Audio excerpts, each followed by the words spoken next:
Normal AC एक होता है। नॉर्मल एसी में क्या होता है, कंप्रेसर चलेगा तो पूरी आरपीएम पे चलेगा, ये होता है ना। और जैसे टेम्परेचर आ गया ठक से बंद हो जाएगा, 0 आरपीएम हो जाएंगे। लेकिन इन्वर्टर एसी, इन्वर्टर में होता क्या पहले तो वो बताऊंगा।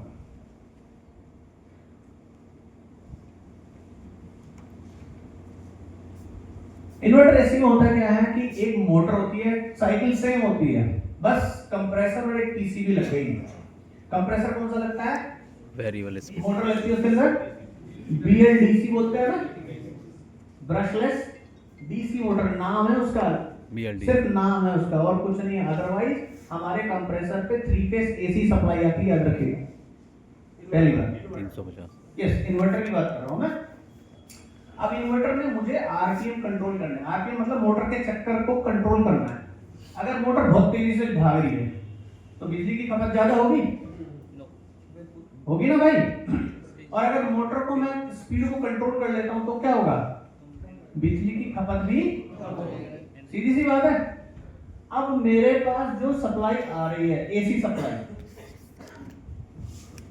उस एसी सप्लाई के अंदर एक फ्रीक्वेंसी वर्ड आया था जिसको हम लोग बोलते हैं नंबर ऑफ साइकिल्स पर सेकंड। माने जो साइकिल ऐसे देखा वो निशान बना होता है, देखा है मीटर के ऊपर साइन वेव लहर की तरह निशान बना होता है, एसी सप्लाई के ऊपर लिखा होता है इस करके, एसी और डीसी का अलग अलग है ना, एसी डीसी वाला, उसको बोलते हैं साइन वेव। वो होती है फ्रीक्वेंसी नंबर ऑफ साइकिल पर सेकंड, और वो होती है हमारे यहाँ पर 50 हर्ट्ज 50 हर्ट्ज या 50 साइकिल प्रति सेकंड, माने एक सेकंड के अंदर 50 चक्कर बनेंगे टोटल खत्म इंडिया में, और वो फिक्स होता है। तो जो मेरे पास सप्लाई आई वो सिंगल फेज 220 वोल्ट 50 हर्ट्ज की सप्लाई आई, क्लियर।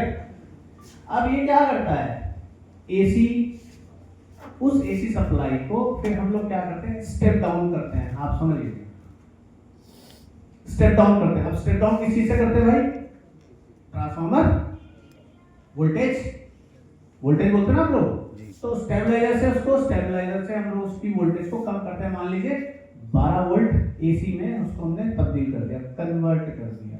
लेकिन भाई एसी, उसके बाद 12 वोल्ट एसी को मैं उसको 12 वोल्ट डीसी में कन्वर्ट करता हूं, क्लियर हुआ। पहले 220 आई थी, 220 से 12 वोल्ट स्टेप डाउन किया, और 12 वोल्ट एसी से फिर 12 वोल्ट डीसी में कन्वर्ट किया। अब जब हम एसी को डीसी में कन्वर्ट करते हैं, सिंपल एक रेक्टिफायर, ब्रिज रेक्टिफायर लगा देते हैं, सुना होगा आप लोगों ने, जो इलेक्ट्रॉनिक्स में डील करते हैं, डायोड्स का एक लगा देते हैं, तो एसी से डीसी में कन्वर्ट हो गया।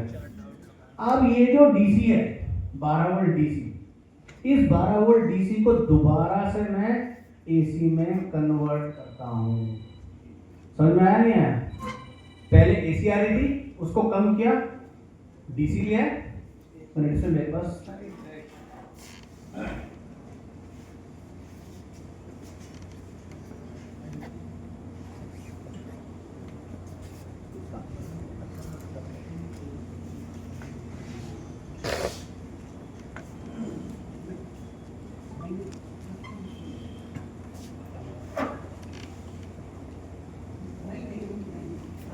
ये होता है एसी फ्रीक्वेंसी, ये देख रहे हैं आप, ये एसी फ्रीक्वेंसी होती है, राइट। अब इसके अंदर हम करते हैं क्या इन्वर्टर एसी में, देखिए यहां पर लिखा है मेरे पास जो सप्लाई आई है that is AC 220 volt single phase 50 hertz की सप्लाई आई। उसने क्या किया, एसी को स्टेप डाउन किया, पहले क्या किया, स्टेप डाउन 12 वोल्ट एसी में किया ट्रांसफार्मर लगा के, फिर 12 वोल्ट एसी से फिर हमने क्या किया, उसको डीसी में कन्वर्ट किया। अब यहां पर अब डीसी की फ्रीक्वेंसी होती है कितनी, कौन बोला 0, 12 और 310 कौन बोला, 12 जो सबकी होता है 300। यस वेरी करेक्ट, 0 होती है फ्रीक्वेंसी, याद रखिएगा, 310 कुछ नहीं होता भाई, वोल्ट होते हैं 300। सीधा जैसे होता ना duck duck duck duck patient जिंदा है, और अगर सीधा हो गया तो डीसी, सॉरी सर पचा नहीं पाया, हैं, तो फ्रीक्वेंसी कितनी होती है डीसी की, 0। अब इस डीसी को वापस एसी में कन्वर्ट करना है।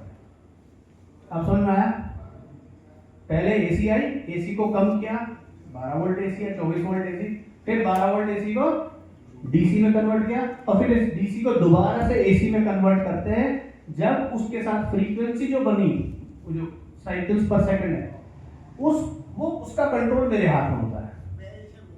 That is controlled by IGBT। IGBT is isolated gate bipolar transistor. Switching device लगे रहते हैं 3 टांग वाले, पीसीबी के अंदर देखे होंगे आप। हाँ जिसकी पीसीबी खराब हो जाती है ना, वो बोलता है भाई तेरा आईपीएम खराब हो गया। सुना है? सुना है।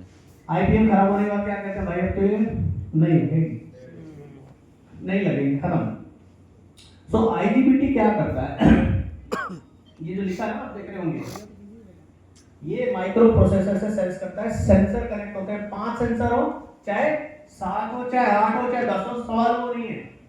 ये सेंस करता है कि मेरे कमरे का टेम्परेचर कितना आ गया है। अगर मेरे यहाँ ठंडक हो चुकी है तो क्या हाई स्पीड में मोटर को चलाने का फायदा है? नहीं है ना। तो क्या करेगा ये, तुरंत IPM module, intelligent power module क्या करेगा, तुरंत सेंसर सेंस करेगा, भैया जरूरत नहीं है इतने ज्यादा ठंडक। अच्छा तो ठीक है, एक काम कर, आरपीएम को कम कर दे। आरपीएम कैसे कम होंगे? आईजीबीटी हॉल इफेक्ट सेंसर से सेंस करेगा कि हाँ भैया आरपीएम को कम करना, वो आरपीएम को, फ्रीक्वेंसी को कम कर देगा।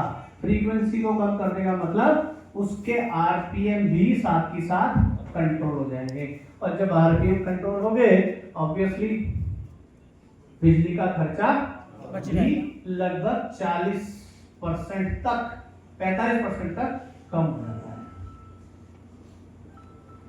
So the purpose of using this technology, किसी भी अप्लायंस को यूज कीजिए, जिसको हम लोग VFD बोलते हैं, वेरिएबल फ्रीक्वेंसी ड्राइव। आपने VRV में या VRF जो आपके यहाँ चलते हैं, कुछ लोग काम करते हैं VRV में, करते हैं कुछ करते हैं। तो वो लोग क्या करते हैं, कौन है आप में से है कोई VRV VRF वाला?